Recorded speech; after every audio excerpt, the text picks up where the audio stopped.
ஏன்னா எனக்கு ஒரு சந்தேகம். என்ன நீ மனுஷனா மிருகமாண்ணா? அதுல என்ன உங்க சர்வீஸ் எத்தனை வருஷம்ண்ணே? நான் 15 வருஷமா லாரி ஓட்டுறேன்டா. என்னண்ணே நீங்க 15 வருஷம் சர்வீஸ்னு சொல்றீங்க, இன்னும் ஒரு ஆக்சிடென்ட் கூட பண்ணலையே. இன்னொரு சந்தேகம்ண்ணே, வண்டி ஆக்சிடென்ட் ஆனா டிரைவர் ஸ்பாட்லைஸ் தராங்க, இந்த கிளீனர் மட்டும் தப்பிச்சிடறாங்க. அது எப்படிண்ணே?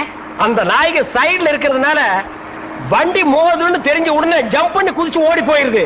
ஆனா என் வண்டியில அது மட்டும் நடக்காது மோன. மோதுனா 2 பேருமே தான் சாகணும். பிரேக்க போடுங்கண்ணே. அதான் நானும் தேடுறேன். இந்த இது வந்து பாருங்க. பாவி அதையாண்டா புடுங்க. வண்டி தொடங்கும் போது இடிச்சுக்கிட்டே இருந்துச்சா, அதுதான் கழட்டி வச்சுட்டேன். ஐயோ இப்ப நான் வண்டி எப்படி நிப்பாட்டுறது? நீங்க என்ன பண்றீங்க, ஒரு நல்ல மரமா பார்த்து இடிச்சு சேஃப்டியா நிப்பாட்டிருங்க, நான் வர்றேன். ஜம்பிங்கா மவன அதாண்டா நடக்காது.